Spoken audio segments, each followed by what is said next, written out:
Hello friends, welcome to my channel budget சமையல். இன்றைக்கி நம்மளோட சேனலில் ஒரு சுவையான அருமையான டேஸ்ட்டில் அரைக்கீரை கடையில் பர்ஃபெக்டான மெத்தடில் எப்படி செய்யுதுன்னு சொல்லிட்டு பார்க்கலாமா? அதுக்கு முன்னாடி என்னுடைய சேனலை சப்ஸ்கிரைப் பண்ணாதவங்க சப்ஸ்கிரைப் பண்ணிக்கோங்க. பக்கத்தில் இருக்க பெல் ஐக்கானை கிளிக் பண்ணிக்கோங்க. ஸோ அப்போ தான் நான் போடுற வீடியோ உடனுக்குடனே உங்களுக்கு வரும். வாங்க வீடியோக்குள்ளே போகலாம். அடுப்பு ஆன் பண்ணிவிட்டு நம்ம குக்கர் வச்சுக்கலாம், இல்லை ஏதாவது ஒரு அடிக்கணமான பாத்திரம் கூட வச்சுக்கலாம். நான் குக்கர் வச்சுருக்கேன். இது நம்ம இப்போ கீரையை வந்து மூடி போட்டு வேக வைக்க போகிறது கிடையாது. ஸோ நான் அரைக்கீரையை வெறும் நல்ல இலையை மட்டும் ஒரு பிஞ்சு காம்போடு சேர்த்து கிள்ளிக்கணும். காம்பை வந்து வேஸ்ட்டு பண்ணிடாதீங்க. கீரையில் எப்பவுமே ரொம்ப முத்தின காம்பை மட்டும் எடுத்து கீழே போட்டுருங்க. கீரையில் இருக்க சத்தை விட 50% எக்ஸ்ட்ரா அந்த காம்பில் இருக்குது. ஸோ காம்போடு சேர்த்து கிள்ளிக்கோங்க. நல்லா 3 தடவை மஞ்சத்தூள் உப்பு போட்டு தண்ணியில் வாஷ் பண்ணிவிட்டு நான் இப்போ குக்கரில் சேர்த்துருக்கேன். இது கூட ஒரு 10லேருந்து 12 பல் பூண்டு, நல்ல ஒரு கைப்பிடி அளவுக்கு சின்ன வெங்காயம் சேர்த்துக்கோங்க.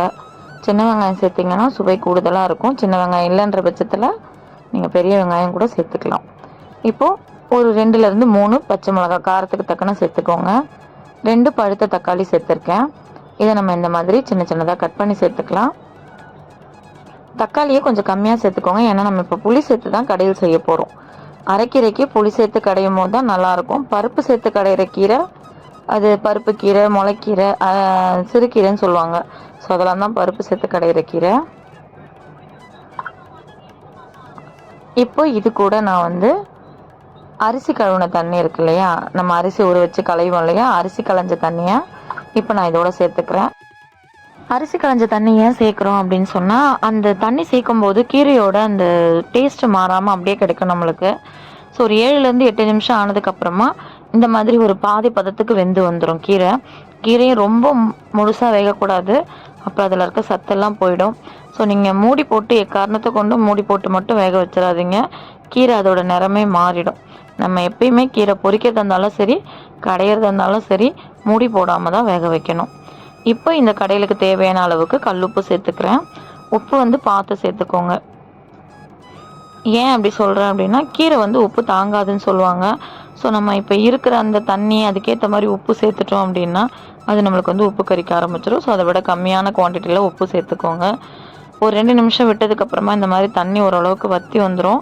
இப்போ அடுப்பு ஆஃப் பண்ணிவிட்டு நம்ம தண்ணி தனியாகவும் அந்த கீரைங்க தக்காளி வெங்காயம்லாம் இருக்குல்ல அது தனியாகவும் எடுத்துக்கலாம். இப்போ ஒரு தட்டில் எடுத்து மாற்றிட்டு ஃபேன் காற்று கீழே வச்சு நல்லா ஆற வச்சிடலாம். அதாவது சட்டி இருக்கிறவங்க, எனக்கு டைம் இருக்குது அப்படின்றவங்க நம்ம சட்டியில் மாற்றி கடைஞ்சிக்கலாம். டேஸ்ட் இன்னும் சூப்பராக இருக்கும். பட் நிறைய லேடிஸ் வந்து வேலைக்கு போகிறவங்க, அவங்களால அதை வந்து உட்காந்து செஞ்சிட்ருக்க முடியாது இல்லையா. ஸோ அந்த மாதிரி இருக்கவங்க பரவாயில்ல, மிக்ஸி ஜார்லேயே நம்ம ஒரு 2 சுற்று சுற்றிக்கினாலே கரெக்டாக வந்துடும். ஒன்றும் டேஸ்ட்டில் எந்த வித மாற்றமும் இருக்காது. ஸோ இப்போ நம்ம அதுக்குள்ளே தாளிச்சிக்கலாம் வாங்க. அது ஒரு பக்கம் ஆறட்டும். அடுப்பில் பேன் வச்சுட்டு கொஞ்சமாக நல்லெண்ணெய் சேர்த்துக்கோங்க.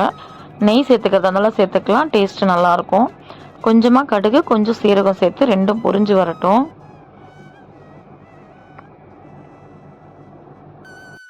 இப்போ இது கூட ஒரு 5லேருந்து 6 பல்லு தோல் உரிக்காத பூண்டை தட்டி சேர்த்துக்கிறேன்.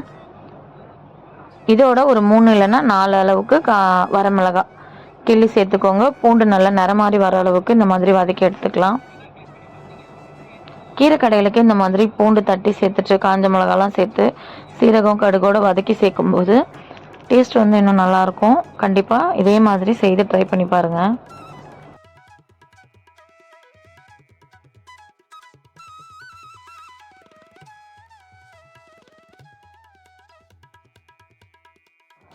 இப்போ பூண்டு ஓரளவுக்கு நல்லா நிறமாரி வந்துடுச்சு.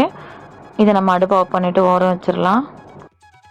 இப்போ ஒரு மிக்ஸி ஜார் எடுத்துகிட்டு நம்ம ஆற வச்சு அந்த கீரையெல்லாம் இதோடு சேர்த்து அது கூட நம்ம வதக்கணும் இல்லையா, தாளிப்புக்கு சேர்த்த 2 காஞ்ச மிளகாவும் கொஞ்சமாக ஒரு 2 பல்லு தட்டி சேர்த்தோம் இல்லையா, அந்த பூண்டும் சேர்த்து ஒரு ஓட்டி எடுத்துக்கோங்க. நம்ம அதாவது பருப்பு சட்டியில் கடையும் போதும் இதே மெத்தடில் ட்ரை பண்ணி பாருங்கள். கடையும் போது நம்ம தாளிப்பு சேர்த்த ஒரு 2 காஞ்ச மிளகாவும் ஒரு 2 தட்டி சேர்த்த பூண்டையும் சேர்த்து நல்லா கடையும் போது மணமாக இருக்கும் கீரை. இப்போ நான் அதெல்லாம் சேர்த்து நல்லா ஒரு சேர இந்த மாதிரி ரொம்ப மையாக அரைக்கலை, கொஞ்சம் நான் கொரன்னு அரைச்சி எடுத்துக்கிட்டேன். இப்போ இது ஒரு பாத்திரத்துக்கு மாற்றிட்டு நம்ம ஆல்ரெடி குக்கரில் கொஞ்சமாக தண்ணி வச்சுருந்தோம் இல்லையா, கீரை வேக வச்ச தண்ணி இருக்கு இல்லையா, அதை இதே மிக்ஸி ஜாரில் சேர்த்து நம்ம அலசி ஊற்றிக்கலாம். வேறு எந்த தண்ணியுமே சேர்க்க வேண்டாம். கீரை வேக வச்ச தண்ணியும் வேஸ்ட்டு பண்ணாதீங்க. இப்போ இதோட நம்ம தாளித்து வச்சுருக்கோம் இல்லையா காஞ்ச மிளகா பூண்டு தாளிப்பை இதோட சேர்த்துக்கலாம்.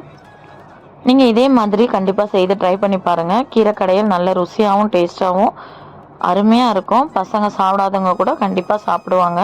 புளி நம்ம கொஞ்சம் கூடுதலாக சேர்க்கும் போது அதோட டேஸ்ட் இன்னும் நல்லாயிருக்கும். கண்டிப்பாக ட்ரை பண்ணி பார்த்துட்டு எப்படி இருக்குன்னு சொல்லிட்டு கமெண்ட் பண்ணுங்கள்.